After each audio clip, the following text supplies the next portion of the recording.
ക്രിസ്തുയേശുവിന്റെ ധന്യ തിരുനാമത്തിൽ എല്ലാ ദൈവമക്കളെയും സ്വാഗതം ചെയ്യുന്നു. കഴിഞ്ഞ ദിവസം ബഹുമാനപ്പെട്ട പാസ്റ്റർ ഷമീർ TPM-നെതിരെ ഈ ദിവസങ്ങളിൽ സോഷ്യൽ മീഡിയയിൽ നടക്കുന്ന സംസാരങ്ങളിൽ കുറച്ച് ആശങ്കകൾ അറിയിച്ചു. അദ്ദേഹത്തിന്റെ ആശങ്ക സ്വാഭാവികമായ ഒരു ആശങ്കയാണ്. എന്ന് പറഞ്ഞാൽ പലരും വിളിച്ച് ചോദിക്കാറുണ്ട്, പെന്തക്കോസ്ത് പ്രസ്ഥാനത്തെ കുറിച്ച് ഇങ്ങനെ പൊതുവിൽ ചെളിവാരി എറിയുന്നത് ശരിയാണോ എന്നാണ് ചോദിക്കുന്നത്. നിങ്ങൾ അറിയേണ്ടത്, ഇത് ദുരുപദേശത്തിനെതിരെയുള്ള ചർച്ചയാണ്. അതിൽ പെന്തക്കോസ്ത് പ്രസ്ഥാനത്തിൻ്റെതാണെന്ന് വെച്ച് നമുക്ക് ഒളിച്ചു വെക്കാനൊന്നും കഴിയില്ല. അതിങ്ങനെ ഒളിച്ചു വെച്ച് നമ്മൾ എത്ര കാലമാണ് കൊണ്ടുപോകാൻ കഴിയുക? നമ്മൾ ഇവിടെ സംസാരിക്കുന്നത് ചെളിവാരി എറിയുകയല്ല. വളരെ കൃത്യമായിട്ട് തിരിച്ചറിയണം, ചെളിവാരി എറിഞ്ഞത് എന്റെ നേർക്കാണ്. അത് എന്നെ അപമാനിക്കുക എന്ന ഉദ്ദേശത്തോടുകൂടി വ്യക്തിപരമായ നിലയിൽ ഒരു കഴമ്പുമില്ലാത്ത കാര്യങ്ങൾ വാരി എറിയുക, അതെനിക്ക് വിഷയമേ അല്ല. എന്റെ മേലിൽ കുറച്ച് ചെളി പറ്റുന്നതിൽ എനിക്ക് ഒരു വിഷമവും ഇല്ല. അത് കർത്താവിന്റെ നാമത്തിലാണെങ്കിൽ അതിന് ഞാൻ തയ്യാറാണ്. TPM സഭയിലെ ഒരു മോശം കാര്യങ്ങളെ കുറിച്ചും ഞാൻ ചെളിവാരി എറിഞ്ഞിട്ടില്ല.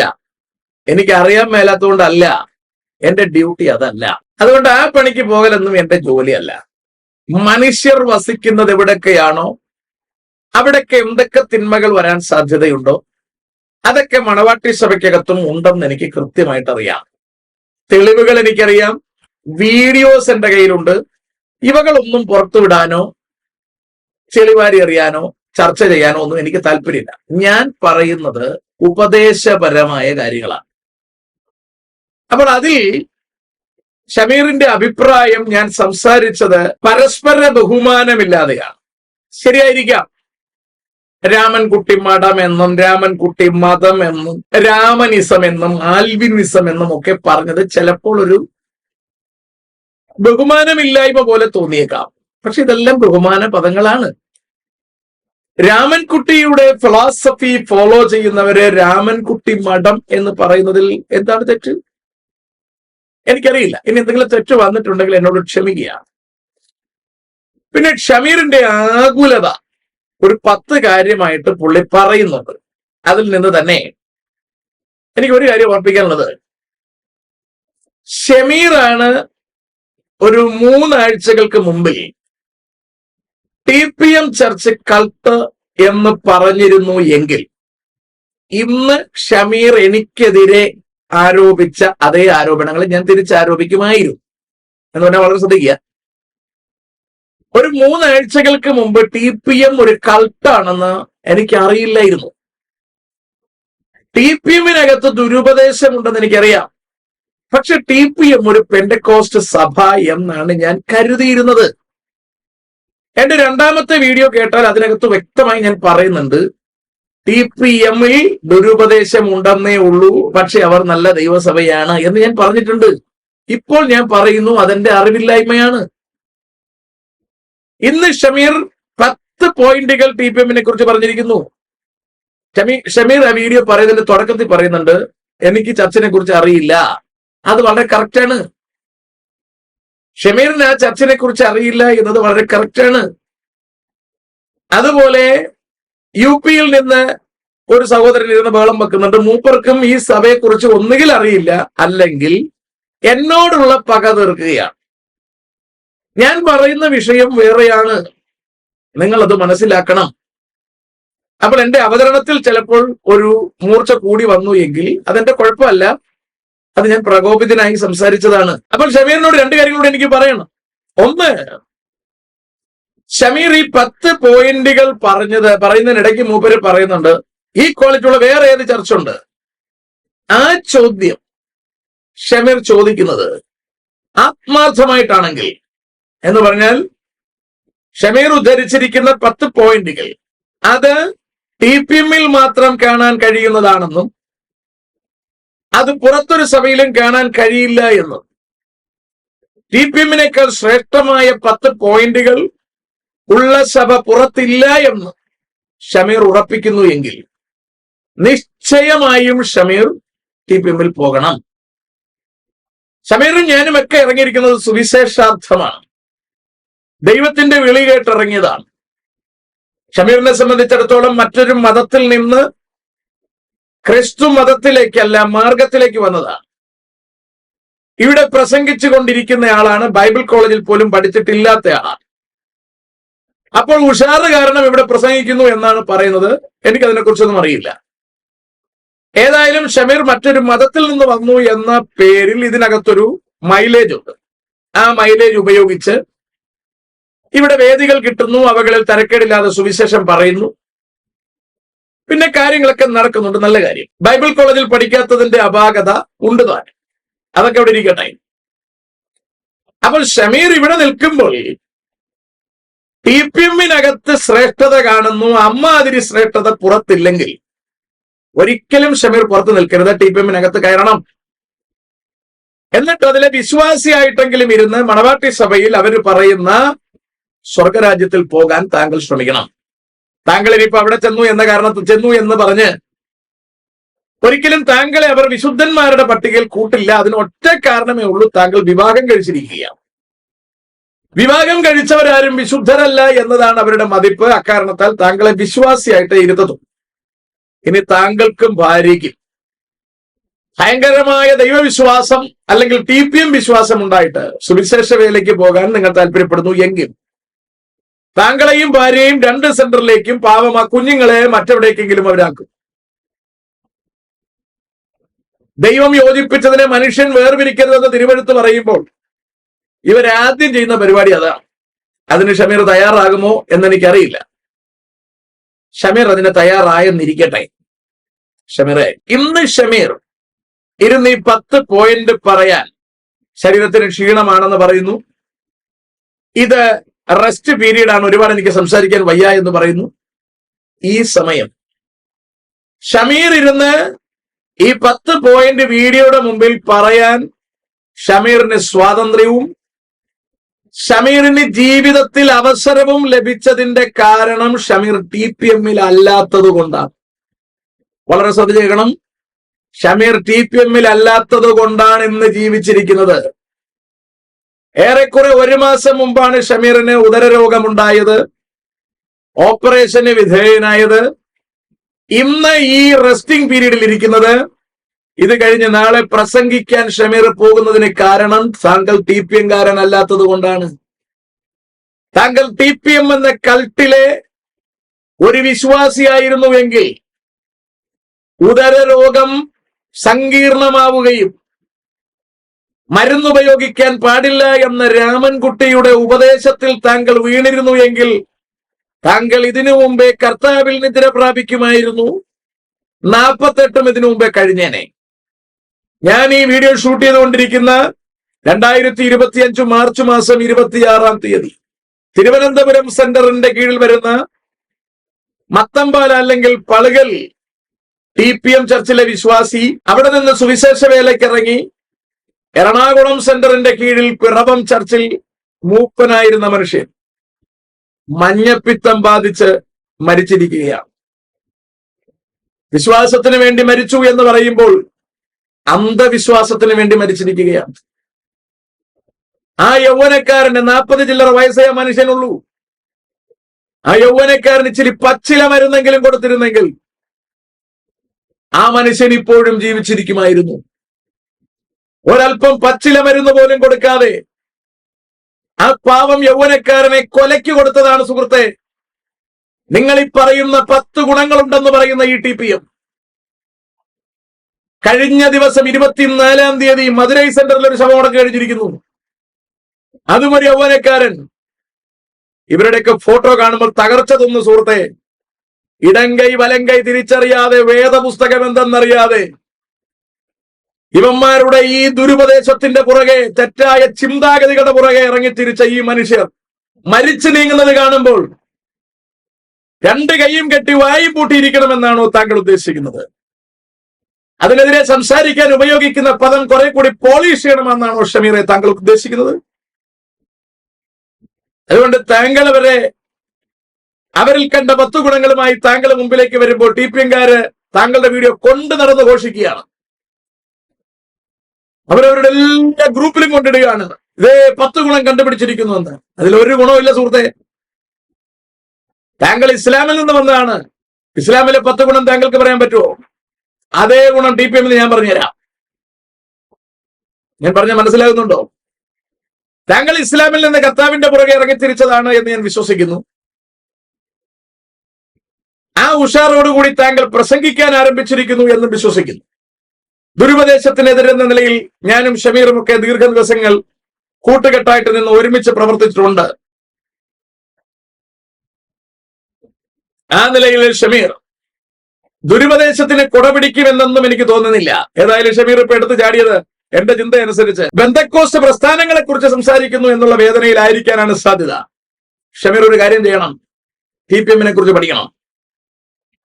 എനിക്ക് നല്ല ഉറപ്പുണ്ട്, ഷമീർ TPM കുറിച്ച് പഠിച്ചാൽ നിശ്ചയമായും ഷമീർ ഇതിനെതിരെ സംസാരിക്കും. ഞാൻ സംസാരിക്കുന്നതിനേക്കാൾ ഗൗരവമേറിയ ഭാഷയിൽ സംസാരിക്കുമെന്ന് ഞാൻ കരുതുന്നു എന്ന് പറഞ്ഞു വെക്കാൻ കാരണം, ഷമീർ ഇസ്ലാമിൽ നിന്ന് പുറത്തു വന്നു എന്നിട്ടും അനിലയ്യപ്പൻ സംസാരിക്കുന്നത് പോലെയോ, ഫാസ്റ്റർ അനിൽ കൊടുത്തോട്ടം സംസാരിക്കുന്നത് പോലെയോ, സെബാസ്റ്റ്യൻ പുന്നയ്ക്കൽ സംസാരിക്കുന്നത് പോലെയോ, ഈവൻ ഞാൻ സംസാരിക്കുന്നത് പോലെ പോലും ഷമീർ ഇസ്ലാം മതത്തിനെതിരെ സംസാരിച്ച് കേട്ടിട്ടില്ല. അതുകൊണ്ട് ഷമീർ ഇതിനെതിരെ സംസാരിക്കുമോ എന്നൊന്നും എനിക്കറിയില്ല. ഏതായാലും ഷമീർ ഒരു കാര്യം തിരിച്ചറിയണം, താങ്കൾ പറഞ്ഞ 10 പോയിന്റ് മറ്റൊരു സഭയിലും ഇല്ല എന്ന് താങ്കൾ ഊന്നി പറയുന്നു. അത് ശരിയാണെങ്കിൽ താങ്കൾ 1 മണിക്കൂർ പോലും പുറത്ത് നിൽക്കരുത്. TPM വിശ്വാസിയായിട്ടെങ്കിലും കയറണം. ചില CSIയിലെ അച്ഛന്മാര്, മർത്തോമയിലെ അച്ഛന്മാര്, ഓർത്തഡോക്സിലെ അച്ഛന്മാർ, ഇവർക്കൊക്കെ മുഴുകൽ സ്നാനം ശരിയാണെന്നും പരിശുദ്ധാത്മാഭിഷേകം പ്രാപിക്കണമെന്നും പെന്തക്കോസ്റ്റ് പിന്തുടരുന്ന രീതിയാണ് ശരിയെന്നും നന്നായിട്ട് അറിയാം. പക്ഷെ അവർ സഭ വിട്ടു വരാത്തതിന്റെ കാരണം അവരുടെ ഉപജീവന മാർഗമായതുകൊണ്ടാണ്. ഷമീർ അതുപോലെ ഈ പ്രസ്ഥാനത്തിൽ തുടരരുത്. TPM ആണ് ശരിയെന്ന് കണ്ടാൽ അതിനകത്ത് പ്രസംഗിക്കാൻ വേദിയില്ലെന്ന് വെച്ച് ഷമീർ TPM പുറത്തു നിൽക്കരുത്. പ്രസംഗിക്കാൻ വേദിക്ക് വേണ്ടി പുറത്തു നിൽക്കരുത്. ഈ പറഞ്ഞ 10 പോയിന്റ് അതിനകത്തുണ്ടെന്ന് ഉറപ്പുവരുന്നു എങ്കിൽ, അവകൾ പുറത്തെ സഭകളിൽ ഇല്ലെന്ന് ഷമീർ പറഞ്ഞത് ശരിയാണെങ്കിൽ, ആത്മാർത്ഥതയോടെ ആണെങ്കിൽ, ഷമീർ സഭ വിടണം. ഇന്ന് ഉൾപ്പെട്ടു നിൽക്കുന്ന പെന്തക്കോസ്റ്റ് പ്രസ്ഥാനം ഷമീർ വിടണം. അതിലെ ഒരു സ്റ്റേജിലും ഇനി പ്രസംഗിക്കരുത്. കാരണം ഇവിടെ മുഴുവൻ മലീമസമാണ്. താങ്കൾ TPM ചെന്ന് വിശ്വാസിയായിട്ടിരിക്കണം. നിങ്ങളുടെ ഒരു പാട്ടുകളും പാടരുത്, ഒരു പ്രസംഗവും പ്രസംഗിക്കരുത്. അവിടെ ചെന്ന് മൂപ്പന്മാരുടെ കീഴിൽ അപ്പച്ച എന്ന് വിളിച്ച് മറ്റെന്തെങ്കിലും പണിക്ക് പോയി അവിടെ ജീവിക്കണം. ഇല്ലെങ്കിൽ TPM കുറിച്ച് നന്നായി പഠിച്ചിട്ട് താങ്കൾ ഈ പറഞ്ഞത് തെറ്റാണെന്ന് താങ്കൾ ഇന്ന് ഉൾപ്പെട്ടു നിൽക്കുന്ന സഭകളോട് താങ്കൾ മാപ്പ് പറയണം. നിശ്ചയമായും താങ്കൾ മാപ്പ് പറയണം. അത് പറയേണ്ടുന്ന കാര്യമാണ്. അതുപോലെ തന്നെ ഷമീർ ചോദിക്കുന്ന ഒരു ചോദ്യമുണ്ട്, ആർക്കാണ് TPM വിമർശിക്കാൻ അർഹത? TPM അതേ ക്വാളിറ്റി ഉള്ള വേറെ ഏത് ചർച്ചയാണുള്ളത്? ഷമീറെ, ഞാൻ സംസാരം ശ്രദ്ധിക്കണം. TPM ഉപദേശങ്ങളിൽ എത്ര എണ്ണം വചനാടിസ്ഥാനത്തിൽ പഠിക്കാൻ താങ്കൾക്ക് ധൈര്യമുണ്ട്? ഇത് തെളിയിക്കാൻ, വചനാടിസ്ഥാനത്തിൽ തെളിയിക്കാൻ TPM ധൈര്യമുണ്ട്? വെളിയിൽ എന്റെ ചോദ്യം, പുറത്തേത് ചർച്ചിൽ, അസംബ്ലീസ് ഓഫ് ഗോഡ് ആയിക്കോട്ടെ, IPC ആയിക്കോട്ടെ, ചർച്ച് ഓഫ് ഗോഡ് ആയിക്കോട്ടെ, ഷാരോൻ ആയിക്കോട്ടെ, ഏത് ചർച്ചിലാണ് ദുരുപദേശമുള്ളത്? ഒരെണ്ണം ഷമീർ കാണിക്കുക, ഒരെണ്ണം കാണിക്കുക. മറ്റ് സഭകളെല്ലാം പോകുന്നത് വചനാടിസ്ഥാനത്തിലാണ്. അതിനകത്ത് ഒരു ദുരുപദേശവും പറഞ്ഞാൽ ജനങ്ങൾ വെച്ച് പൊറുപ്പിക്കില്ല. പക്ഷെ ഇതിനകത്ത് രാമൻകുട്ടിക്ക് തോന്നിയ തോന്നലുകളെയാണ് വെളിപ്പാടുകളായി വ്യാഖ്യാനിച്ചുകൊണ്ട് തിരുവചനത്തിൽ നിന്ന് വിരുദ്ധമായി ഇവർ നടത്തിക്കൊണ്ടിരിക്കുന്നത്. മറ്റൊരു സഭയിലും ഒരു ദുരുപദേശവും കാണിച്ചു തരാൻ ഷമീറിന് കഴിയില്ല. 100% ഉറപ്പാണ്. അങ്ങനെ ഉണ്ടെങ്കിൽ ഷമീർ പറ, നമുക്ക് ബാക്കി സംസാരിക്കാം. അതുകൊണ്ട് പുറത്തേത് ചർച്ചിനാണ് വിമർശിക്കാൻ യോഗ്യത എന്ന് ചോദിച്ചാൽ ഏത് ചർച്ചിനും വിമർശിക്കാൻ യോഗ്യതയുണ്ട്. അവർ ഉപദേശത്തിലാണ് നിൽക്കുന്നത്. അതുകൊണ്ട് ഷമീറിന്റെ ആ നിലപാടുകൾക്കും വ്യത്യാസം വരണം.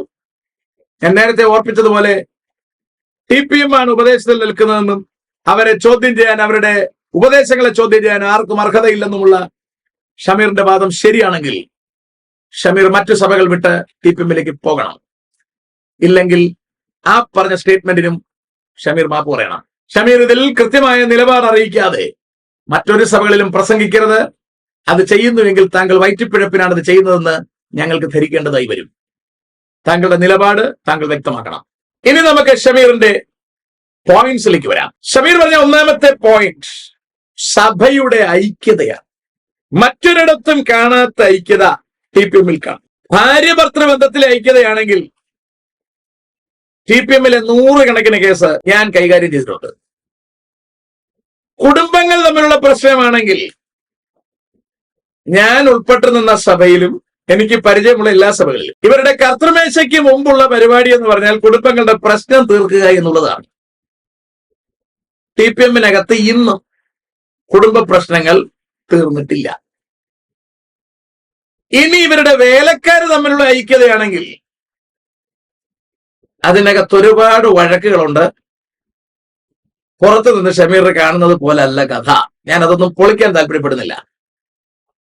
ഇനി ശുശ്രൂഷകരും വിശ്വാസിയും തമ്മിലുള്ള ഐക്യതയാണ് താങ്കൾ ഉദ്ദേശിച്ചതെങ്കിൽ ഒരൈക്യതയില്ല. എന്ന് പറഞ്ഞാൽ ഞാൻ കഴിഞ്ഞ വീഡിയോ പറഞ്ഞിട്ടുണ്ട്, ശുശ്രൂഷകർക്ക് അവർ വിശ്വാസികളെക്കാൾ കൂടിയവരാണെന്നാണ് ചിന്ത. അവിടെ ഇരിപ്പിൽ പോലും വ്യത്യാസമുണ്ട് സുഹൃത്തെ. അവരുടെ മെത്തപ്പായുടെ പൊളിയിൽ പോലും ആ വ്യത്യാസമുണ്ട്. ഒരൈക്യതയില്ല. അവരുടെ ആഹാരത്തിൽ വ്യത്യാസമുണ്ട്. സകലത്തിലും അവർക്ക് വ്യത്യാസമുണ്ടെന്ന് മാത്രമല്ല, സ്വർഗത്തിൽ ചെന്നിട്ട് പോലും ഇരിപ്പിടങ്ങൾക്ക് ഇവർക്ക് വ്യത്യാസം ഉണ്ടെന്ന് അവർ പഠിപ്പിക്കുന്നത്. ഇത് എന്തർത്ഥത്തിലാ ഷമീർ ഐക്യത ഉണ്ടെന്ന് പറഞ്ഞത്? ഇനി നമുക്ക് നോക്കാം. ഒരു നാട്ടിലുള്ള IPC, AG, ചർച്ച ബോർഡ്, സ്വതന്ത്ര സംഘടനകളൊക്കെ തമ്മിൽ കണ്ടാൽ സംസാരിക്കുകയും അങ്ങോട്ടും ഇങ്ങോട്ടും കൺവെൻഷൻ പോവുകയൊക്കെ ചെയ്തില്ലേ? TPMകാര് വരുമോ? എന്താ വരാത്തെ? ഈ ഐക്യത എന്ന് പറഞ്ഞുള്ള സാധനം പണ്ടത്തെ അനുസ്പ്രയുടെ പരസ്യം പറയുന്ന പോലെ പൊടി പോലും ഇല്ല കണ്ടുപിടിക്കാൻ. ആ ജാതിയാണ് ഈ സാധനം. അവർക്ക് വിശ്വാസിയും തമ്മിൽ പോലും വിശുദ്ധിയിലെ കൂടുതലും കുറവും കാരണം തമ്മിൽ സംസാരിക്കത്തില്ല. ഒരു ചുക്കും അറിയാൻ മേലാതെ ഷമീറിനെ പോലൊരു മനുഷ്യൻ ഇതുപോലെ പറയരുത്. അതുകൊണ്ട് ഐക്യത തൊട്ടു തൂത്തിട്ടില്ലാത്തൊരു ഗ്രൂപ്പാണിത്. ഇനി 2, ആരാധനാ രീതി. പണ്ട് ഉപയോഗിക്കുന്ന തമ്പേർ തന്നെയാണ് ഇപ്പോഴും ഉപയോഗിക്കുന്നത് എന്നാണ് ചിന്തിച്ചതെങ്കിൽ തെറ്റിപ്പോയി. ആരാധനാ രീതി ഇങ്ങനെ തന്നെ പോകാൻ കാരണം, ആരാധന ഇവർ വേലക്കാരുടെ കയ്യിൽ നിന്ന് വിശ്വാസികളിലേക്ക് വിടില്ല. വേറെ ആർക്കും അവിടെ ഒരു റോളും ഇല്ല. അവരിങ്ങനെ തുത്തു പറയിപ്പിച്ചിട്ട് കൈയടിച്ച് പ്രോത്സാഹിപ്പിച്ച് കൊടുക്കാന്നല്ലാതെ വേറൊരു റോള് വിശ്വാസിക്കില്ല സുഹൃത്തെ. വിശ്വാസിക്ക് ഒരു പാട്ട് എഴുതാൻ പറ്റുമോ? അവർക്ക് സ്വന്തമായിട്ട് പാടാൻ പറ്റുമോ? ഒരു പരിപാടി അവിടെ ഇല്ല. ഇത് ഒരു കേഡർ സ്വഭാവമുള്ള ഒരു രാഷ്ട്രീയ പാർട്ടി പോലെയുള്ള ഒരു കൾട്ട് വിഭാഗമാണ്. അതിൽ ആരാധന എന്നല്ല ഒരു ചുക്കിനും വ്യത്യാസമില്ല. ഇനി താങ്കൾ പറയുന്നത് മറ്റിതര സഭകളിൽ ചിലപ്പോൾ സ്റ്റേജിൽ കിടന്ന് തുള്ളുകയും ചാടുകയും മറിയുകയും ചെയ്തതായിരിക്കാം. അത് തെറ്റ് തന്നെയാണ്. അവകൾ പരിഹരിക്കപ്പെടേണ്ടതാണ്. അവകൾ മാറ്റേണ്ടതാണ്. ആരാധനകൾക്ക് പാടുന്ന എല്ലാ പാട്ടുകളും നല്ല പാട്ടുകളല്ല. അതൊക്കെ ശരിയാണ്. അതുകൊണ്ട് ഇവിടെ ഏതാണ്ട് കുഴപ്പമുണ്ടെന്ന് നമുക്ക് പറയാൻ പറ്റത്തില്ല. മാത്രമല്ല, നമ്മുടെ ഇവിടുത്തെ സംവിധാനം അനുസരിച്ച് ഇവിടെയുള്ള ആൾക്കാർ എല്ലാ രാജ്യങ്ങളിലും പോവുകയാണ്. അപ്പൊ വ്യത്യസ്ത കൾച്ചറുകളിലെ, സംസ്കാരങ്ങളിലെ ആരാധനാ രീതികൾ ചിലപ്പോൾ ഉൾക്കൊള്ളുന്നുണ്ടാകാം. അവകളിൽ നമ്മുടെ സംസ്കാരവുമായിട്ട് മാച്ച് ചെയ്ത് വരാത്തത് നമ്മൾ ഒഴിവാക്കണം. അത് ശരി തന്നെയാണ്. നിങ്ങൾക്കറിയാവോ, TPMലെ ഇന്ത്യയിലെ ആരാധന സ്റ്റൈൽ അല്ല അമേരിക്കയിലെ ആരാധന സ്റ്റൈൽ, അതല്ല UK ആരാധന സ്റ്റൈൽ. വസ്ത്രം പോലും അതല്ല സുഹൃത്തെ. ഇവരിവിടെ ഈ പറഞ്ഞ മുണ്ടും സാരിയൊക്കെ കൊടുത്തുകൊണ്ട് നടക്കുകയാണ്. ബ്രിട്ടനിൽ ചെന്ന് കഴിഞ്ഞാൽ സ്ത്രീകളടക്കം പാന്റ് ഷർട്ടുമാണ് ഇടുന്നത്. അത് പാപമല്ലല്ലോ. അപ്പൊ ഇതാണ് ശരി. ഇവര് ചെയ്യുന്നത് ലോകത്തെല്ലായിടത്തും ചെയ്യുന്നു എന്ന് പറഞ്ഞാൽ ദാറ്റ് ഈസ് റോങ്. തണുപ്പുള്ള രാജ്യങ്ങളിൽ ചെന്ന് സാരി കൊടുത്തുകൊണ്ടിരുന്ന തണുപ്പ് കയറി ചത്തുവോ? അവര് പാന്റ് ഇടട്ടെ, അതിൽ തെറ്റില്ല. അവര് ചുണ്ട് പൊട്ടാതിരിക്കാൻ ലിബാം തേക്കട്ടെ, അതിൽ പാപമൊന്നുമില്ല. അപ്പൊ അവരുടെ തെറ്റായ ഉപദേശം സിലോണിലും ഇന്ത്യയിലും മാത്രമേ ഒരുവിധം കച്ചി പിടിക്കൂ, രാജ്യം വിടുമ്പോൾ നിക്കത്തില്ല സുഹൃത്തെ. അപ്പൊ അത് നമ്മൾ തിരിച്ചറിയണം. ഇനി ഇവിടുത്തെ ദൈവദാസന്മാർ തന്നെ വിദേശത്ത് പോകുമ്പോൾ ഒരു 100 കണക്കിന് ഫോട്ടോസ് എന്തെങ്കിലും ഉണ്ട്, വേണമെങ്കിൽ കാണിച്ചു തരാം ഞാൻ. അപ്പോ അതവിടെ ഇരിക്കട്ടെ. അതും ഷമീറിന് അറിയത്തില്ലാത്തോണ്ടും പറയുന്നതാ. 3, മൊബൈൽ ഉപയോഗിക്കില്ല എന്ന് പറഞ്ഞാൽ വീഡിയോസ് ഒന്നും എടുത്ത് അപ്ലോഡ് ചെയ്യില്ലെന്നായി പറയുന്നേ. അതും ഷമീറിന് അറിയത്തില്ലാത്തോണ്ടാണ്. ഷമീർ വെറുതെ ഒന്ന് കയറി നോക്ക്, കാര്യങ്ങൾ കാണാൻ പറ്റും. അടുത്ത യൂത്ത്സ് ഭയങ്കര ക്വാളിറ്റി ഉള്ളവരാണ്. എന്റെ പൊന്നു ഷമീറെ, എന്നെ കൊണ്ടൊന്നും പറയിപ്പിക്കരുത്. ഇപ്പോഴൊരു 18 കേസ് ഞാൻ ഡീൽ ചെയ്യുന്നുണ്ട്. ഇതിലൊരു കേസ് ഞാൻ പറയാം. കേരളത്തിൽ നിന്ന് നഴ്സിംഗ് പഠിച്ച പെങ്കൊച്ചിനെ ഡൽഹിയില് ഒരു TPM-ലെ വിശ്വാസിക്ക് കല്യാണം കഴിച്ചു കൊടുത്തു. സന്തോഷത്തോടെ കല്യാണം കഴിഞ്ഞ് അവിടെ ചെന്ന കുഞ്ഞ് വിഷമത്തോടെ മനസ്സിലാക്കുന്നു ആള് കഞ്ചാവാണ്. ലൈംഗികതയിൽ അവൻ ചെയ്യുന്നത് കത്തി വരെ എടുത്ത് കയറ്റി കൊടുക്കും. ആ കൊച്ചിന്റെ ഇന്നത്തെ അവസ്ഥ മാനസിക രോഗ ആശുപത്രിയിൽ നിന്ന് മരുന്ന് കഴിക്കുകയാണ്. ഞാൻ പറഞ്ഞ അർത്ഥം മനസ്സിലാകുന്നുണ്ടോ? ഇതേ സമാന സ്വഭാവമുള്ള 18 കേസ് ഞാൻ ഡീൽ ചെയ്യുകയാണ്. അവരുടെ മാതാപിതാക്കൾ എന്നെ വിളിക്കുകയാണ്. അവരിൽ പലരും എന്നോട് പറഞ്ഞു, പാസ്റ്ററെ, ഞങ്ങൾ മുഖം കാണിച്ച് സംസാരിക്കാൻ തയ്യാറാണ്, പക്ഷെ അത് TPM എന്ന പ്രസ്ഥാനത്തിന്റെ ഒരുപാട് ബുദ്ധിമുട്ടുകൾ ഉണ്ടാക്കും എന്നതുകൊണ്ടാണ് ഞാൻ ആ ഭാഗത്തേക്ക് കടക്കാത്തത്. എന്റെ ജോലി അതൊന്നും ചെയ്യലല്ല. എനിക്ക് ഉപദേശ ഭാഗത്തിലെ പാകപ്പിഴ സംസാരിക്കുക മാത്രമാണ് എന്റെ ഉദ്ദേശം. നിർബന്ധം വന്നാൽ ഈ കേസിൽ പലതും ഞാൻ പുറത്തു കൊണ്ടുവരും. TPM-ലെ യൗവനക്കാരുടെ ഇടയിലെ മദ്യപാനവും മറ്റുതര പരിപാടികളും മറ്റു സഭകളുമായി കൂട്ടി നോക്കിയാൽ TPM-ലെ എണ്ണം കൂടുതലാണ്. അവർക്ക് വചനം അറിയില്ല.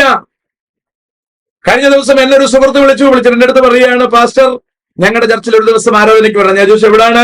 അപ്പൊ അയാളുടെ ചർച്ച പറഞ്ഞു, ഒരു വലിയ സെന്റർ ചർച്ചാണ്, ആ ചർച്ചിലേക്ക് വരണം. ഞാൻ ചോദിച്ചു എന്തിനാണ്? ആരാധന ഒന്ന് പങ്കുകൊള്ളാൻ. ഞാൻ പറഞ്ഞു, മോനെ, ഞാൻ ഇതിൽ ജനിച്ചു വളർന്നതാണ്. അയ്യോ അങ്കിളെ, സോറി. അടുത്തെന്റെ അടുത്ത് കാര്യങ്ങൾ പുള്ളി പറഞ്ഞു തുടങ്ങി. അപ്പൊ ഞാൻ പറഞ്ഞു, മോനെ നിർത്ത്, ഞാനൊരു കാര്യം ചെയ്യാം, വചനം അനുസരിച്ച് താങ്കൾ പറയുന്ന കാര്യം പറയാൻ പറ്റുമോ? അപ്പൊ എന്നോട് പറഞ്ഞു, എനിക്ക് വചനം അറിയില്ല. ഞാൻ ചോദിച്ചു, TPM-ൽ വന്നിട്ട് എത്ര വർഷമായി? അപ്പൊ എന്നോട് പറഞ്ഞു, ഞാൻ ഹിന്ദു ആയിരുന്നു, TPM-ൽ വന്നിട്ട് 16 വർഷമായി. ഞാൻ ചോദിച്ചു, എന്നിട്ടും വചനം അറിയില്ലേ? എന്റെ അടുത്ത് പറഞ്ഞു, അറിയില്ല. ഞാൻ പറഞ്ഞു, മോൻ, അതിനകത്ത് 60 വർഷം നിന്നാലും അറിയാൻ പോകുന്നുമില്ല. ഇത് തന്നെയാണ് TPM-ലെ എല്ലാവരുടെയും കണ്ടീഷൻ. യൂത്ത്സ് വഴിപിഴച്ചു പോകുന്നതിന്റെ കാരണം ഇത് തന്നെയാണ്. തിരുവനന്തപുരം സെന്റർ ഫെയ്ത്ത് ഹോമിൽ എത്ര യൂത്ത്സിനെയാണ് ഞാൻ കൈകാര്യം ചെയ്യുന്നതെന്ന് അറിയാവോ? കൗൺസിലിംഗ് ചെയ്യുന്നതെന്ന് അറിയാവോ? അതുകൊണ്ട് ആ മേഖല ദയവ് ചെയ്ത് ഷമീർ സംസാരിക്കരുത്. അറിയത്തില്ലെങ്കിൽ അറിയാതിരിക്കണം. ആവശ്യമില്ലാതെ ആരെങ്കിലും എഴുതി തന്നത് കേട്ട് പറയരുത്. ചിലപ്പോൾ സുഖമില്ലാതെ കിടന്നപ്പോ TPM-കാരിൽ ആരെങ്കിലും ഫണ്ട് തന്നിട്ട് അവരാണോ പറഞ്ഞതെന്ന് എനിക്കറിയില്ല. പക്ഷെ ഈ വർത്തമാനം കേട്ടാൽ ആൾക്കാർ അങ്ങനെ തെറ്റിദ്ധരിക്കും. എന്റെ അടുത്ത് പലരും പറഞ്ഞു, ഷമീറിന് എന്ത് പറ്റി? ഷമീർ എന്താണ് ഈ പറയുന്നത്? സുഖമില്ല കിടന്നപ്പോ ആരെങ്കിലും TPM-കാർ പൈസ കൊടുത്തിട്ടുണ്ടാവും എന്ന് അവര് പറഞ്ഞു. അങ്ങനെ വല്ലതും തന്നിട്ടുണ്ടെങ്കിൽ അതിനോടുള്ള ബന്ധത്തിലാണ് ഷമീർ ഇത് ചെയ്തതെങ്കിൽ സോറി, എനിക്കൊന്നും പറയാനില്ല. യജമാനന് വേണ്ടി നമ്മൾ കുരയ്ക്കുന്നതിന് നമുക്കൊന്നും പറയാൻ പറ്റത്തില്ല. അല്ല, മനസാക്ഷിയിൽ നിന്ന് അറിയാതെ പറഞ്ഞതാണെങ്കിൽ ഷമീർ ഇതിന് മാപ്പ് പറയണം. ഇപ്പറഞ്ഞ കാര്യങ്ങളെ കുറിച്ച് കൃത്യമായി പഠനം നടത്തി ഷമീർ മാപ്പ് പറയണം, പറഞ്ഞേ പറ്റൂ. ഷമീർ എന്നെ നന്നായിട്ട് അറിയാം. ഷമീറിന്റെ ഒരുപാട് പ്രതിസന്ധികളിൽ ഞാൻ ഷമീറിനെ സഹായിച്ചിട്ടുള്ള ആളാണ്. പക്ഷെ തിന്മയ്ക്ക് കൂട്ടു നിൽക്കാൻ പറ്റത്തില്ല. ഷമീറിനെ സഹായിച്ച എല്ലാ ഘട്ടങ്ങളിലും ഞാൻ ഉപദ്രവം സഹിക്കേണ്ടി വന്നിട്ടുണ്ട്. ഷമീറിന്റെ ആരോ എവിടെയോ കയറി തൂങ്ങിയതിന് അയാൾ മരിച്ചിട്ടൊന്നുമില്ല, അയാൾ എപ്പോഴും ജീവിച്ചിരിപ്പുണ്ട്. എന്റെ ബൈബിൾ കോളേജിൽ തൂങ്ങി മരിച്ചു എന്ന് I2I-കാരൻ ന്യൂസ് പറഞ്ഞു. എന്റെ ചർച്ചിൽ നിന്ന് ഒരുത്തൻ ആൾക്കാരല്ലേ സാമ്പത്തികമായി പറ്റിച്ചിട്ട് ഒരുത്തൻ വിട്ടുപോയി. അവൻ പുറത്തു നിന്നിട്ട് എന്റെ അടുത്ത് ഞാൻ പറഞ്ഞു, ആ പൈസ പിടിച്ചവരുടെ പൈസ കൊടുക്കാൻ പറഞ്ഞപ്പോ അവരെല്ലാം പറ്റിച്ചിട്ട് പോയ അവൻ എനിക്ക് മെസ്സേജ് ഇട്ടിരിക്കുകയാണ്, ഇയാളുടെ ബൈബിൾ കോളേജിൽ തൂങ്ങി മരിച്ച ആളിന്റെ FIR ഉണ്ടെന്ന്. മനസ്സിലായോ? ഇവിടെ ആൾക്കാരെ പറ്റിച്ച പൈസ കൊണ്ടാവും മുങ്ങിയത്. അവന്റെ ഡീറ്റെയിൽസ് ഞാൻ വരും ദിവസങ്ങളിൽ പറയുന്നുണ്ട്. അപ്പോ അവൻ അവിടെ നിന്ന് പറയുകയാണ്, തൂങ്ങി മരിച്ചതിന്റെ FIR ഉണ്ടെന്ന്. അവിടെ ആരും തൂങ്ങിയിട്ടും ഇല്ല, ഒന്നും ചെയ്തിട്ടില്ല. ഷമീറിന്റെ ആരോ ബന്ധത്തിൽപ്പെട്ട ആൾ തൂങ്ങിയതാണ്, അയാൾ മരിച്ചിട്ടുമില്ല. ഇപ്പൊ ഷമീറിനെ ഞാൻ രക്ഷിക്കാൻ വേണ്ടി ചെന്നു എന്ന കാരണത്താൽ I2I-കാരനും ഒരു ലോറൻസും ഇങ്ങനെ പറഞ്ഞു. ലോറൻസ് ഇതിന് ശേഷം ഒരു 2 ആഴ്ചയ്ക്കും എന്റെ വീട്ടിൽ വന്ന് കയറി. ലോറൻസ് അറിഞ്ഞില്ല എന്റെ വീടാണെന്ന്. ഞാൻ ഹാളിൽ വിളിച്ചിരുത്തി വെള്ളം കൊടുത്ത് തന്നെയാണ് വിട്ടത്. അവൻ ലോറൻസ് ആണെന്ന് എനിക്ക് മനസ്സിലായി. ഞാൻ അവനോട് ഒന്നും മിണ്ടിയില്ല. അവൻ ചർച്ചിന്റെ പിരിവെടുക്കാൻ വന്നതാണ്. ഇതിനകത്ത് എനിക്ക് ഡോറും ക്ലോസ് ചെയ്ത് 4 വർത്തമാനം കൃത്യമായി പറയാം. ഞാൻ പറയാതെ ഇറക്കി വിട്ടത് അയാൾ വ്യാജനാണ്, അയാൾ പറഞ്ഞതും വ്യാജമാണ്, I2I-കാരൻ പറഞ്ഞതും അത് തന്നെ. എനിക്കതിന്റെ പറയാൻ നടക്കേണ്ട കാര്യമൊന്നുമില്ല. ഇടയ്ക്കൊരു ബാബു എന്ന് പറഞ്ഞ പുന്നമ്പോടത്തൊരു ബാബു, മീശയൊക്കെ കറുപ്പിച്ച് നല്ല കുട്ടപ്പനായിട്ടിരിക്കുന്ന ബാബു ഒരു 10 പോയിന്റ് 11 പോയിന്റ് ഇട്ടിട്ട് പറഞ്ഞു അതിന് മറുപടി പറയണം. ആ ബാബു ആ വീഡിയോയിൽ അതിന് ശേഷം ഞാൻ മോശക്കാരനാണെന്ന് പറയാൻ വേണ്ടി UP-കാരൻ പറഞ്ഞ വീഡിയോയുടെ കട്ടിങ് ഇട്ടിരിക്കുന്ന കണ്ടു. ഞാനും സജിത്തുമായി ഒരുമിച്ച് പ്രവർത്തിച്ചു. ഞാനും സജിത്തുമായി ഒരുമിച്ച് പ്രവർത്തിച്ചതിന്റെ ഒരു തെളിവ് കാണിച്ചു തരാൻ കഴിഞ്ഞാൽ ഞാൻ എന്റെ പണി ഇവിടെ അവസാനിപ്പിക്കും. മനസ്സിലായോ? ഞങ്ങൾ ഒരുമിച്ച് കച്ചവടം നടത്തിയെന്ന് അവൻ പറഞ്ഞുണ്ടാക്കി. അതിന്റെ കാര്യങ്ങൾ എന്താണെന്ന് ഞാൻ പിന്നീട് ആവശ്യം വന്നാൽ ഞാൻ പറഞ്ഞോളാം. 2 I2I-കാരൻ പറഞ്ഞ 5 കോടി തട്ടിപ്പ്, അതിൽ എനിക്ക് എന്തെങ്കിലും പങ്കുണ്ടെങ്കിൽ, ഞാൻ 1 രൂപ മേടിച്ചിട്ടുണ്ടെങ്കിൽ, അതുമായി ബന്ധപ്പെട്ട് ഞാൻ സംസാരിച്ചിട്ടുണ്ടെങ്കിൽ ഞാൻ ഈ പണി നിർത്താൻ തയ്യാറാണ്. 3 കോളേജിൽ ആരോ തൂങ്ങിച്ചത്തു എന്ന് പറയുന്ന കാര്യം, ഇവകളിൽ ഒന്നിലും എനിക്ക് യാതൊരു പങ്കുമില്ല. എന്റെ കൈകൾ 100% ശുദ്ധമാണ്. ഇതിലൊന്നും എനിക്ക് യാതൊരു സംശയമില്ല. പിന്നെ ഓരോരുത്തർ എന്ത് പറഞ്ഞുണ്ടാക്കുന്നു എന്നുള്ളത് എന്റെ വിഷയമേ അല്ല. ഇപ്പൊ അതിനെക്കുറിച്ചുള്ള വീഡിയോ വേണ്ടി വന്നാൽ ഞാൻ ഒരെണ്ണം ചെയ്യാം. ഇപ്പൊ ഞാൻ അത് സംസാരിക്കുന്നില്ല. ഇതിൽ പലതും ഷമീറിന് നന്നായിട്ട് അറിയാം. ഷമീറിനെ കുറിച്ചുള്ള അലിഗേഷൻ എടുത്ത് അടിക്കുന്ന സമയം ഞാൻ സംസാരിക്കാൻ ചെന്നപ്പോഴാണ് ലോറൻസ് എന്റെ കോളേജിലാണ് തൂങ്ങി മരിച്ചതെന്നും പറഞ്ഞുകൊണ്ട് ഇറക്കി കൊടുത്തത്. എന്റെ നാട്ടിൽ വന്ന് നിങ്ങൾ ചോദിച്ചു നോക്കും. UP-കാരൻ പറഞ്ഞല്ലോ എന്റെ നാട്ടിൽ എന്റെ ബന്ധുക്കൾ ആരോ വിളിച്ചെന്ന്. അവരെന്റെ വീടിനടുത്തുള്ളവരില്ല, അവരോട് ചോദിച്ചു നോക്കൂ എന്റെ ബൈബിൾ കോളേജിൽ ആരാ തൂങ്ങി മരിച്ചതെന്ന്. അവര് പറഞ്ഞു തരാൻ സാധ്യതയുണ്ട്, പറഞ്ഞു തരും. അല്ലെങ്കിൽ ഞാൻ താമസിച്ച നാട്ടിൽ ചെന്ന് ആൾക്കാർ ഇതെല്ലാം ചോദിച്ചു നോക്കൂ ഞാൻ അവിടെ എങ്ങനെയായിരുന്നു എന്ന്. എനിക്ക് നല്ല യോഗ്യത ഉണ്ട് സുഹൃത്തെ പറയാൻ. ഞാൻ നല്ല സാക്ഷ്യത്തോടു കൂടി തന്നെ ജീവിച്ചേ. പിന്നെ UP-കാരൻ പറയുന്ന കേട്ടു ഞാൻ എന്നെ TPM പുറത്താക്കിയതാണ്. എന്നെ TPM ആരും പുറത്താക്കിയിട്ടില്ല. ഞാൻ ഇവിടെ ഇപ്പൊ പ്രേമിച്ചു, എനിക്ക് ആരും പെണ്ണ് തന്നില്ലെന്നാ പറയുന്നത്. ഞാൻ പ്രേമിച്ചു എന്നുള്ളത് വാസ്തവമാണ്. ഞാൻ ഷണ്ണനല്ല പ്രേമിക്കാതിരിക്കാൻ. പ്രേമിക്കാനുള്ള എല്ലാ ആരോഗ്യമുള്ള മനുഷ്യൻ തന്നെയാണ് ഞാൻ. അവിടെ ഞാൻ പ്രേമിച്ചു. കാരണം അന്ന് ഞാൻ നിൽക്കുന്ന TPM-ലാണ്. TPM-ലെ മൂപ്പനടക്കം പ്രേമിക്കുകയും അവിടെയുള്ള 3 മക്കളുള്ള അങ്കിളന്മാരടക്കം പ്രേമിക്കുകയും ഇവരെല്ലാവരുടെയും പ്രേമം വിജയിപ്പിക്കുകയും ചെയ്തു. അപ്പൊ പാവപ്പെട്ട ഞാൻ ഒന്ന് പ്രേമിച്ചു എന്നത് തെറ്റാണോ? ഒരു TPM-കാരനായി നിൽക്കുന്ന ഞാൻ അവിടുത്തെ ശുശ്രൂഷകനടക്കം പ്രേമത്തിൽ ഇരിക്കുമ്പോൾ ഞാനൊന്ന് പ്രേമിച്ചതിൽ എന്താണ് തെറ്റ്? മാത്രമല്ല ഞാൻ TPM-കാരനാണ്. അത് വിജയിക്കാത്തതിൽ ഞാൻ ദൈവത്തിന് സ്തോത്രം ചെയ്യുന്നു. വിജയിച്ചിരുന്നെങ്കിൽ ഞാൻ ഇന്നും TPM-ൽ തന്നെ ഇരിക്കുമായിരുന്നു. ബൈബിളും വായിക്കില്ല, ഒന്നും ചെയ്യില്ല. ഒരു ഓട്ടോ ഡ്രൈവറായിട്ടോ മറ്റെന്തെങ്കിലുമായിട്ട് ഞാൻ അവിടെ ഇരിക്കുമായിരുന്നു. അതുകൊണ്ട് ഞാൻ പ്രേമിക്കാതൊന്നുമില്ല. പ്രേമിച്ചുകൊണ്ട് എന്നെ പുറത്താക്കിയിട്ടൊന്നുമില്ല. ഞാൻ എന്റെ ഭാര്യയെ പെണ്ണ് കാണാൻ പോയിട്ട് തിരിച്ചു വന്ന 3-ാമത്തെ ആഴ്ച ഇവരെന്നെ TPM-ന്റെ യൂത്ത് ക്യാമ്പിന് കൊണ്ടുപോയി അതിലിറക്കാൻ വേണ്ടി. തിരിച്ചു വരുന്ന വഴിക്ക് മദ്രാസിൽ നിന്ന് തിരുവനന്തപുരം സെൻട്രൽ വരെ 3 ദൈവാസന്മാർ എന്നെ വട്ടം വരുന്ന് സംസാരിച്ചു. എന്നെ TPM-ൽ സുവിശേഷ വേലയ്ക്ക് ഇറക്കാൻ. ഞാനൊരു പിടിയും കൊടുത്തില്ല. ഞാനിവിടെ പെണ്ണ് കണ്ടിട്ട് നിൽക്കുകയാണ്. പിന്നെ എങ്ങനെ ഞാൻ പോകുന്നത്? ഞാൻ പോയൊന്നുമില്ല. ഞാൻ അവരുടെ അടുത്ത് വർത്തമാനം പറഞ്ഞു. അവർ കുറച്ച് കാര്യങ്ങൾ മനസ്സിലാക്കി. ആ 3 പേരും ഇന്ന് TPM-ൽ ഇല്ല. ഞാൻ പറഞ്ഞ് ഗ്രഹിക്കുന്നുണ്ടോ നിങ്ങൾ? അതുകൊണ്ട് ഒരു പെണ്ണ് കേസിലും അല്ല പോയത്. ആരോ പറഞ്ഞിട്ട് ഞാൻ അവരാരോ പിടിച്ചു വന്ന്. ഇന്ന് ഞാൻ TPM-ൽ നിന്നെങ്കിൽ ഞാൻ പിടിക്കുകയും ചെയ്തേനെ. ഇവർ പറയുന്ന എല്ലാം ചെയ്തേനെ. കൃപയാൽ ഞാൻ TPM-ൽ അല്ലാത്തത് കൊണ്ട് ഞാനത് ഇങ്ങനെ ജീവിക്കുന്നു. ഇനി നമുക്ക് അടുത്ത പോയിന്റിലേക്ക് വരാം. അധികാര വടംവലി. അധികാര വടംവലി പുറത്തുള്ളത് പോലെ അകത്തില്ലെന്നുള്ളത് വളരെ കറക്റ്റാണ്. പക്ഷെ അതിനകത്ത് വടംവലി ഉണ്ട്. അതിനകത്ത് ജാതി തിരിഞ്ഞുള്ള കളിയുണ്ട്. എല്ലാ പരിപാടി അതിനകത്തുണ്ട്. എല്ലാ പരിപാടി അതിനകത്തുണ്ട്. ഷമീറിന് പുറത്തറിയത്തില്ലെന്നേ ഉള്ളൂ. പിന്നെ പുറത്ത് നമ്മൾ കാണുന്ന IPC-കാരും AG-കാരും ഒക്കെ കാണിക്കുന്ന തരത്തിലുള്ള നോട്ടീസ് അടിയും വാൾ പോസ്റ്റും അലമ്പ് പരിപാടികൾ അതിനകത്തില്ല എന്നുള്ളത് വാസ്തവമാണ്. അത് അംഗീകരിക്കാം. പിന്നെ ഒരു പ്രശ്നം അതിനകത്തുള്ളത്, ഇത് ട്രസ്റ്റ് ആയിട്ട് രജിസ്റ്റർ ചെയ്തിരിക്കുന്നതാണ്. അതിനകത്ത് ഇലക്ഷൻ നടക്കണം. ഇന്ന് വരെ അവർ ചെയ്തിട്ടില്ല. വചനത്തിൽ പോലും 12-ാമത്തെ അപ്പോസ്തലനെ തെരഞ്ഞെടുക്കുന്ന ചീട്ടിട്ടിട്ടാ. ഇവർക്ക് ഒരു ചീട്ടുമില്ല, ഒരു പരിപാടിയില്ല. ഇവര് റോമൻ കാത്തലിക്കിന്റെ മറ്റൊരു പതിപ്പാണ്. മനസ്സിലായോ? ഇത് രാജ്യദ്രോഹപരമായിട്ടാണ് നീങ്ങുന്നത്. ബാക്കി കഥ പിന്നെ പറയാം. 6, ഇദ്ദേഹം ഒരു വിവാഹ ശുശ്രൂഷയ്ക്ക് പോയി. അത് കണ്ടപ്പോ കോരി തരിച്ചു പോയി എന്നാ പറയുന്നത്. എന്റെ പൊന്നു ഷമീറേ, വിവാഹ ശുശ്രൂഷയ്ക്ക് പോയി അവിടുത്തെ സെറ്റപ്പ് കണ്ടെത്താൻ വിട്ട് പോയി കാണും. ചിലപ്പോ വിവാഹത്തിന് ചെറുക്കനും പെണ്ണിന്റെയും നല്ല ദിവസമാണ്. അവർക്ക് ഇച്ചിരി വൃത്തിക്ക് ഒരു കോട്ടിടാൻ പോലും അനുവദിക്കാത്ത വൃത്തികെട്ട ജാതികൾ. അവിടുത്തെ മദറിന്റെ നീളം ഉടുപ്പെടുത്ത് പെൺപിള്ളേർക്ക് ഇട്ടുകൊടുത്തവളുമാരെ കെട്ടിച്ചിട്ടുണ്ട്. ഇത്രയും കുട്ടികളെ ദ്രോഹിക്കാൻ കഴിയുന്ന മറ്റേതെങ്കിലും സംഘടന നിങ്ങൾ നാട്ടിൽ കണ്ടിട്ടുണ്ടോ? എവിടെങ്കിലും കണ്ടിട്ടുണ്ടോ? അപ്പൊ പുറത്ത് നമ്മുടെ കൂട്ടത്തിലുള്ള വിവാഹത്തിലെ ആൾക്കാർ ചിലപ്പോൾ ധരിക്കുന്നത് ഇച്ചിരി മോശം വസ്ത്രം തന്നെയാണ്. അതിന് അംഗീകരിക്കാൻ പറ്റത്തില്ല. അത് ശരി തന്നെയാണ്, തെറ്റ് തന്നെയാണ്. അപ്പോ ഇവിടെ ആരെങ്കിലും ഗൗൺ ഇട്ടു വൃത്തികേടായിട്ട് വന്നു, മേലിൽ തുണിയിടാതെ വന്നു എന്ന കാരണത്താൽ TPMന്റെ ഭയങ്കര സംഭവമാണെന്നൊന്നും ചിന്തിക്കണ്ട. അവിടെ പിള്ളേരെ ദ്രോഹിക്കുകയാണ്. ഇനി ആ ശുശ്രൂഷ കഴിഞ്ഞിട്ട് പിള്ളേർ എടുക്കുന്ന തുണി കണ്ടിട്ടുണ്ടോ? അതുകൂടി ഒന്ന് ഷമീർ നിന്ന് കാണണം, എന്നിട്ട് ഈ കഥ പറയണം. ഇനി വിവാഹ ശുശ്രൂഷയ്ക്ക് ചെന്നിട്ട് ഒരു പ്രാർത്ഥിക്കാനെങ്കിലും സമ്മതിച്ചോ? കൺവെൻഷൻ പ്രസംഗകനായ ഷമീറിനെ അവര് എവിടെയാണ് ഇരുത്തിയിരുന്നത്? പുറംപറമ്പിലല്ലേ? ആ ഇതൊക്കെ മനസ്സിലാക്കണം ഷമീറെ. അല്ല, ചുമ്മാ കയറി അടിക്കരുത് അല്ലേ?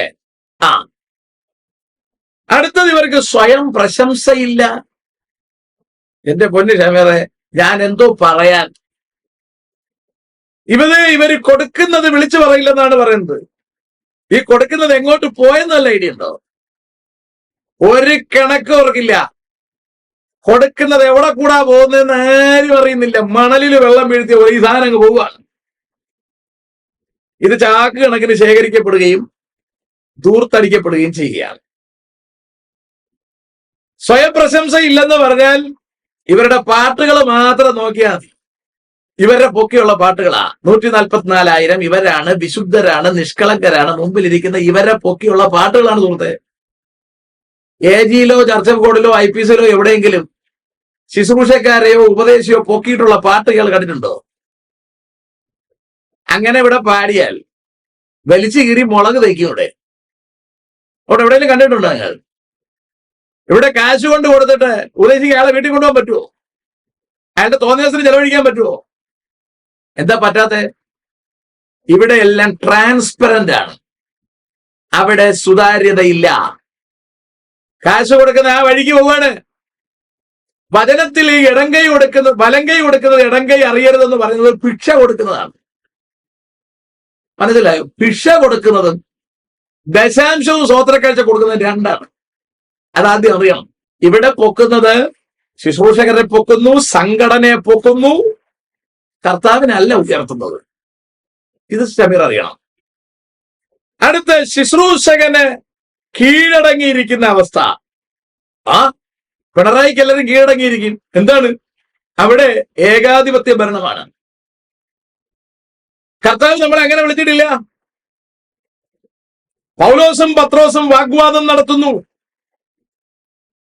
അവർ ഒരുമിച്ച് ചേർന്ന് ആൾക്കാരെ തെരഞ്ഞെടുക്കുന്നു.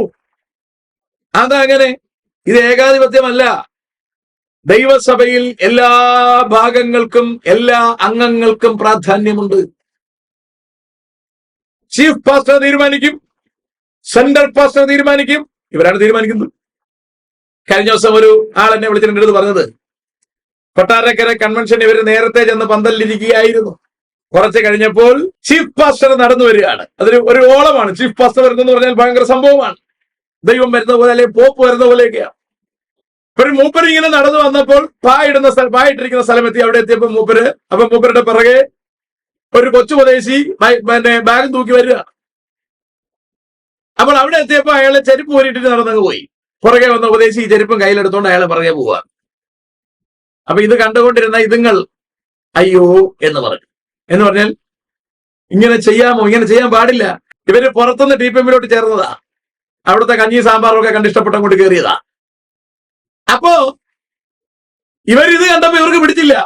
അയ്യോ എന്നവര് പറഞ്ഞപ്പോ അടുത്തിരുന്ന ആള് പറഞ്ഞു കൊടുക്കുകയാണ്, അയ്യോ അപ്പച്ചന്മാരെ ബഹുമാനിക്കണം, അപ്പച്ചന്മാരെ ചെരുപ്പ് ചുമക്കുന്നത് അനുഗ്രഹമാണ്. ഞാൻ പറഞ്ഞ മനസ്സിലാണ്ടോ? ഇതിനകത്ത് നടക്കുന്നത് മുഴുവൻ രാജഭരണമാണ്. ഈ കാണിക്കുന്നത് മുഴുവൻ തെമ്മാടിത്തരമാണ്. വയ്യാത്ത ഉപദേശിക്ക് കാല് തിരുമ്മി കൊടുക്കുന്നത് കുഴപ്പമൊന്നുമില്ല. പക്ഷേ സുഖത്തിന് തിരുമ്മി കൊടുക്കുന്നത് എങ്ങനെ ആയിരിക്കും? ചെരുപ്പിട്ടുകൊണ്ട് അതുവരെ സുന്ദരമായി നടന്നു വരാൻ കഴിയുമെന്നുള്ള അയാൾക്ക് കുനിഞ്ഞ ചെരുപ്പ് കയ്യിലെടുത്തുകൊണ്ട് നടന്നു പോയാൽ എന്താണ് കുഴപ്പം? നിങ്ങളിൽ വലിയവനാകാൻ ഇച്ഛിക്കുന്നവൻ എല്ലാവരുടെയും ദാസനാവാനല്ലേ യേശുപ്പം പഠിപ്പിച്ചത്? കർത്താവ് കയറി കസേരയിൽ നിന്നിട്ട് കാല് നീട്ടിയിട്ട് കൊടുത്തിട്ട് കഴുകിക്കോളാനല്ലല്ലോ ശിഷ്യന്മാരോട് പറഞ്ഞത്. യേശുവല്ലേ അരയിൽ തോർത്തു ചുറ്റിയിട്ട് നിലത്തിറങ്ങിയിരുന്ന ശിഷ്യന്മാരുടെ കാല് കഴുകി കാണിച്ചു കൊടുത്തത്? ഇവന്മാരെ കാണുമ്പോ വിശ്വാസികൾ തൊഴുതോണ്ടിരിക്കേണ്ട കാര്യം എന്താ? ഇവരെന്താ വിശ്വാസികൾ കൈ കൊടുക്കാത്തത്? ശ്രദ്ധിച്ചിട്ടുണ്ടോ? ഇവർക്ക് കയ്യിൽ കറവറ്റും. വിശ്വാസിക്ക് ഇവർ കൈ കൊടുക്കുന്നത് ഒരു രംഗത്തിൽ മാത്രമേ ഉള്ളൂ, ചുരുട്ട് മേടിക്കാൻ. അപ്പൊ കൈ തട്ടിയാൽ മതി, കുഴപ്പമില്ല. പൊന്നു ഷമീറെ, തെക്കും വടക്കും അറിയാതെ വല്ലവും വിളിച്ച് പറയരുത്. അടുത്ത 9ാമത്തെ പോയിന്റ്, മൂപ്പന്മാർക്ക് സ്വന്തമായി സമ്പാദ്യമില്ല. എന്തിനാണ് സമ്പാദ്യം? അവരുടെ സ്വത്തുക്കളെ കൊണ്ട് അവരങ്ങോട്ട് വച്ചിട്ട് അവരങ്ങോട്ട് ചേരുന്നു. എന്തിനാണ് സമ്പാദ്യം? എനിക്ക് 1 ഏക്കർ സ്ഥലമുണ്ടായിരുന്നു. ഞാൻ TPM-ൽ ചേർന്നാൽ ഈ 1 ഏക്കർ സ്ഥലം കൊണ്ട് അതിലോട്ട് കൊടുത്തിട്ട് അതിലോട്ട് ചേരും. ഞാൻ ചേരുന്നത് എത്ര ഏക്കറുള്ള സഭയിലാ? 1000കണക്കിന് ഏക്കറുള്ള സഭയിലാ. എന്റെ ഉള്ളത് 1 ഏക്കറേ ഉള്ളൂന്ന്. ഞാൻ കൊണ്ട് അതിലിട്ട് അതിലോട്ടൊക്കെ ചേരുന്നു. പിന്നെ അതിന്റെ മൊത്തം എനിക്കുള്ളതല്ലേ. പിന്നെ ഞാൻ ഇതിനെ സ്വന്തമായിട്ട് വെച്ചിരിക്കുന്നത്. എനിക്ക് പോക്കറ്റ് നിറച്ച് കാശല്ലേ. വെളിയിലത്തെ ശുശ്രൂഷന്മാർക്ക് അതുണ്ടോ? ഇല്ല. എനിക്ക് കാറുണ്ട്. ആ കാറിന് പെട്രോൾ അടിക്കേണ്ടതും ആ കാറിന് ടാക്സ് അടയ്ക്കേണ്ടതും ഇൻഷുറൻസ് അടയ്ക്കേണ്ടതും എന്റെ കയ്യിൽ നിന്നാണ്. ഇവർക്ക് കാറുള്ളതും കമ്പനി വക, ഇൻഷുറൻസും കമ്പനി വക, ടയർ മാറലും കമ്പനി വക, ഡീസലും കമ്പനി വക.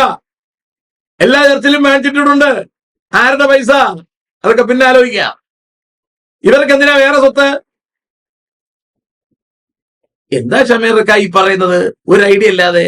അടുത്തൊരു ചോദ്യം കൂടി ചോദിച്ചു കളഞ്ഞു. ബൈബിളിൽ നമ്മൾ കണ്ട അപ്പോസ്തലന്മാർ ഇതുപോലെയല്ലേ? ഇതുപോലെ ആയിരുന്നു. ബൈബിളിൽ നമ്മൾ കണ്ട അപ്പോസ്തലന്മാർ അവരുടെ സ്വത്തുക്കൾ വിറ്റ് ദരിദ്രർക്ക് കൊടുക്കാനല്ലേ കർത്താവ് പറഞ്ഞത്? സ്വത്തുക്കൾ വിറ്റ് സംഘടനയ്ക്ക് കൊടുക്കാൻ പറഞ്ഞ അങ്ങനെയുള്ള അപ്പോസ്തലന്മാരെ കണ്ടോ? ചെരുപ്പും പൊക്കണവും എടുക്കരുതെന്ന് പറഞ്ഞ അപ്പോസ്തലന്മാരെ കണ്ടു. ശരിയാണ്. ഇവരടുത്ത് എങ്ങോട്ട് പോകാനാ പറഞ്ഞേ? ഒരു ചർച്ചിൽ നിന്ന് അടുത്ത ചർച്ചിലേക്ക് പോകാനാണോ പറഞ്ഞേ? ചെരുപ്പും പൊക്കണം ഇല്ലാതെ. സഹോദര, ഇവര് വിടുന്ന അടുത്ത ചർച്ചിലേക്ക്, ഇപ്പോൾ വിഴവൂർ TPM-ൽ നിന്ന് എരുത്താവൂർ TPM-ലേക്ക് പോയാൽ, എരുത്താവൂർ TPM-ൽ എല്ലാം ഉണ്ട്. ഇവർക്കുള്ള കസേര ഉണ്ട് അവിടെ, കട്ടിലുണ്ട് അവിടെ, അലമാരയുണ്ട് അവിടെ, പിന്നെന്താ ഉള്ളേ, വണ്ടി ഉണ്ട് അവിടെ, എല്ലാം ഉണ്ട്. തുണി അലക്കി കൊടുക്കാം, മദറന്മാർ അവിടെ ഉണ്ട്. ഇവിടെ നീ ഒരു പെട്ടി എടുക്കുക, അങ്ങോട്ട് പോവുക. അതിനിപ്പോ എന്ത് വലിയ കാര്യം? നമുക്ക് അതുപോലെ പോകാൻ പറ്റുമോ? നമുക്ക് നമ്മുടേതായിട്ട് എല്ലാം ഇല്ലേ? അത് പാപമെന്നാണോ ഷമീർ പറയുന്നത്? എന്നിട്ട് ഷമീർ തന്നെ പറയുന്നു ഒന്നുമില്ലാതെ ഇറങ്ങിയിട്ട് വീടും കാറും ഒക്കെ മേടിച്ചു വന്ന്. എല്ലാം വിട്ടിട്ട് പോകൂ ഷമീറെ. അതാണ് നല്ലതെന്ന് തോന്നിയാൽ എല്ലാം വിട്ടിട്ട് അതിൽ ചേരൂ. ശരിയെന്ന് തോന്നിയാൽ പുറത്ത് നിൽക്കരുത്, ചാടി കയറിക്കോണം. TPM-ൽ ക്രിമിനലുകളില്ല. പെന്തക്കോസ്ത് പ്രസ്ഥാനങ്ങളിൽ കൊലപാതക കുറ്റത്തിന് CBI അന്വേഷണത്തിന് വിധേയമാകുന്ന ഒറ്റ ചർച്ചയേ ഉള്ളൂ, അത് TPM-ആണ്. തൂത്തുക്കുടി കനകരാജ് കൊലപാതകം എന്ന് കേട്ടിട്ടുണ്ടോ? അങ്ങനെ ഒരു കൊലപാതകമുണ്ട്. അതിന് CBI അന്വേഷണം 2014-ലോ 15-ലോ നേരിടുകയും ഭീമമായ തുക അടച്ചതിനെ ഒതുക്കി നിർത്തുകയും ചെയ്തൊരു സംഭവം TPM-ന്റെ കേസ് ഡയറിയിലുണ്ട്. ഇനി ബാക്കിയുള്ളത് നമ്പർ ഇടുന്നില്ല ഞാൻ. പിന്നെ വിശുദ്ധ ജീവിതം പറയുമ്പോൾ സിംഗപ്പൂർ ജോഷുവ എന്നൊരു ഭക്തനെ കുറിച്ച് സ്വിമ്മിംഗ് പൂളുമായി ബന്ധപ്പെട്ട്, സിംഗപ്പൂർ സെൻട്രൽ പാസ്റ്റർ ആണെന്ന് അറിയണം. ബാക്കിയവർക്കൊക്കെ അറിയാം, ബാക്കിയുള്ളവർക്കറിയാം. ഷമീർക്ക് വേണമെങ്കിൽ ഇത് അന്വേഷിച്ച് മനസ്സിലാക്കിയാൽ മതി. അതിന്റെ ബാക്കി വിശദീകരണം എനിക്ക് പറയാൻ ബുദ്ധിമുട്ടുണ്ട്. പിന്നീട് ദുബൈയിൽ ഒരു സെൻട്രൽ പാസ്റ്റർ ഉണ്ടായിരുന്നു. ഞാൻ പേരങ്ങ് മറക്കുകയാണ്, കാരണം മൂപ്പര് മരിച്ചുപോയി. ഹോമോസെക്സ്വലിനാണ് പിടിക്കപ്പെട്ടത്. 12 മണിക്കൂറിനകം അവിടെ നിന്ന് പെട്ടുകെട്ടി മദ്രാസിൽ കൊണ്ടുവന്ന് 3 മാസം ഡിസിപ്ലിനറി ആക്ഷനിൽ ഇരുന്നിട്ട് തൃശൂർ സെന്ററിലേക്ക് പോയി. ഇപ്പൊ അദ്ദേഹം കർത്താവിൽ നിദ്ര പ്രാപിച്ചിരിക്കുകയാണ്. അതിന്റെ അസിസ്റ്റന്റ് സെന്റർ പാസ്റ്ററെ അവര് ഡിസിപ്ലിനറി ആക്ഷൻ എടുത്ത് നാട്ടിൽ പറഞ്ഞു വിട്ടു. അയാള് സംഘടനയും ചവിട്ടി ഊരെ കളഞ്ഞേച്ച് പുറത്തുപോയി ബൈബിൾ കോളേജിൽ പഠിച്ചിട്ട് ഇപ്പോൾ കർത്താവിന്റെ വേലയിലാണ്. വല്ലതുമൊക്കെ മനസ്സിലാവുന്നുണ്ടോ ആവോ ഞാൻ ഈ പറയുന്നത്? ഇനി താങ്കളെ പറഞ്ഞ എല്ലാ കാര്യവും 100% പൊള്ളയാണ്. ഷമീർ ആദ്യം പറഞ്ഞ ഒരു പോയിന്റ് മാത്രമേ ശരിയുള്ളൂ. എനിക്ക് ഈ സഭയെക്കുറിച്ച് അറിയില്ല. അത് വളരെ കറക്റ്റാണ്. അറിയില്ലാത്ത ഷമീർ ഇതുപോലത്തെ ഡയലോഗുകൾക്ക് ഇറങ്ങരുത്. ഏതായാലും ഇനി പഠിക്കുക, മനസ്സിലാക്കുക, എന്നിട്ട് മറുപടി പറയുക. ഷമീറിനെ പഠിക്കാൻ ഇൻട്രസ്റ്റ് ഉണ്ടെങ്കിൽ ഇവരുടെ പുസ്തകങ്ങൾ മേടിക്കുക, വായിക്കുക. വചനം പഠിച്ചിട്ടില്ലാത്തതുകൊണ്ട് എത്രത്തോളം ഐഡിയ ഉണ്ടെന്നൊന്നും എനിക്കറിയില്ല. വായിച്ചു പഠിച്ചു മനസ്സിലാക്കി ഒന്നുകിൽ അതിനെ തിരുത്താൻ ശ്രമിക്കുക, അല്ലെങ്കിൽ അവരുടെ കൂടെ ചേരുക. അവരുടെ കൂടെ ചേരുകയാണെങ്കിൽ ഈ പുസ്തകങ്ങൾ വായിച്ചതിന്റെ നിഴലും പൊരുളും പാസ്റ്റർ പറ, അതിന്റെ ഓപ്പോസിറ്റ്, അതിന്റെ ശരിയായ ഭാഗം ഞാൻ പറയാം. നമുക്ക് തമ്മിൽ വാദിക്കാം. ഞാൻ പറഞ്ഞത് മനസ്സിലായി കാണുമെന്ന് വിചാരിക്കുന്നു. ഇനി പുന്നമ്മൂടൊരു ബാബു അണ്ണൻ 11 ചോദ്യവും കൊണ്ടുവന്നിട്ട് മറുപടി പറയാൻ പറഞ്ഞിട്ടുണ്ട്. ബാബു അണ്ണനോട് എനിക്ക് പറയാനുള്ളത്, ബാബു അണ്ണൻ എനിക്കെതിരെ UP-യിലെ സഹോദരൻ ഇട്ട വീഡിയോയുടെ ഭാഗവും I2I-കാരൻ ഇട്ട വീഡിയോയുടെ ഭാഗവും ഇട്ടിരിക്കുന്നതായി എന്റെ ശ്രദ്ധയിൽപ്പെട്ടു. ഞാൻ മൊത്തം നോക്കിയില്ല. അതിൽ പറഞ്ഞിരിക്കുന്ന അലിഗേഷൻസ് ഏതെങ്കിലും ഒരെണ്ണം തെളിയിച്ചാൽ താങ്കൾ പറഞ്ഞ 11 ചോദ്യത്തിന് ഞാൻ മറുപടി പറയാം. ആ പറഞ്ഞ ഏതെങ്കിലും ഒരെണ്ണത്തിന് മറുപടി താങ്കൾ പറഞ്ഞാൽ അതിനുള്ള നട്ടലുറപ്പോ താങ്കളുടെ ഈ മീശയ്ക്ക് അതിനുള്ള പുരുഷത്വം ഉണ്ടെങ്കിൽ, കളർ അടിച്ചിരിക്കുന്നുണ്ട് പുരുഷത്വം ഉണ്ടോ എന്ന് എനിക്കറിയില്ല, പുരുഷത്വം ഉണ്ടെങ്കിൽ, താങ്കൾ നട്ടലുള്ള വിശ്വാസിയാണെങ്കിൽ എനിക്കെതിരെ I2I-കാരനും UP-യിലെ ദൈവദാസനും കൊണ്ടുവന്ന ആ അലിഗേഷൻസിൽ ഏതെങ്കിലും ഒരെണ്ണം ശരിയുണ്ടെന്ന് തെളിയിച്ചാൽ ഞാൻ താങ്കളുടെ 11 ചോദ്യത്തിന് മറുപടി പറയാം. ഇല്ലെങ്കിൽ താങ്കളെ പോലെ നട്ടലില്ലാത്ത ഒരാൾക്ക് മറുപടി പറയാൻ എനിക്ക് നേരമില്ല എന്ന് ഞാൻ വെക്കും. ഞാൻ പറഞ്ഞത് മനസ്സിലായി കാണും എന്ന് വിചാരിക്കുന്നു. ഞാൻ ഈ ഭാഗം ഇവിടെ അവസാനിപ്പിക്കുകയാണ്. ഞാൻ ഇനി ചെയ്യാൻ ഉദ്ദേശിക്കുന്നത് കൾട്ട് എന്നാൽ എന്ത് എന്നതിനെ കുറിച്ചൊരു പഠനവും, സഭകൾ, നിങ്ങൾ നിൽക്കുന്ന സഭകൾ കൾട്ടാണോ എന്നത് എങ്ങനെ കണ്ടുപിടിക്കാം എന്നതിനെ കുറിച്ചൊരു വിശദീകരണവും, അതിനോട് ചേർന്ന് TPM-ന്റെ മറ്റുതര പുസ്തകങ്ങൾ, മറ്റുതര എന്ന് പറഞ്ഞാൽ പുതിയ നിയമ ശുശ്രൂഷയൊന്നും തീർന്നിട്ടില്ല, നമുക്ക് ഓരോ ഭാഗങ്ങളായി പഠിക്കാം. കഴിഞ്ഞ പ്രാവശ്യത്തെ വീഡിയോ ഒക്കെ കഴിഞ്ഞപ്പോ ഒരുപാട് ആൾക്കാർ വിളിക്കാൻ തുടങ്ങി. TPM-നകത്തുള്ള യൗവനക്കാരുടെ ഇടയിലേക്ക് ഒരു ഉണർവിന്റെ കാറ്റിപ്പോൾ വീശുന്നുണ്ട്. അവർ കാര്യങ്ങൾ തിരിച്ചറിഞ്ഞു തുടങ്ങി. ജനം മാനസാന്തരപ്പെടട്ടെ, ജനം രക്ഷിക്കപ്പെടട്ടെ, അന്ധവിശ്വാസത്തിൽ നിന്ന് ജനം പുറത്തു വരട്ടെ, മുഹമ്മദ് എയറിലായതുപോലെ രാമൻകുട്ടി എയറിലാവട്ടെ, ജനം വചനം പഠിച്ച് രക്ഷപ്പെടട്ടെ എന്നതാണ് നമ്മുടെ ഉദ്ദേശം. ദൈവം നമ്മെ സഹായിക്കുമാറാകട്ടെ. ഞാൻ കളർ ഉടുപ്പിട്ടിരിക്കുന്നു എന്ന് വെച്ച് വെള്ള ഇടത്തില്ലെന്നൊന്നുമില്ല. വെള്ള ഉടുപ്പുമായി ഞാൻ വീണ്ടും വരും. ദൈവം നമ്മെ അനുഗ്രഹിക്കുമാറാകട്ടെ. എനിക്ക് വേണ്ടി പ്രാർത്ഥിക്കുക. May God bless everybody.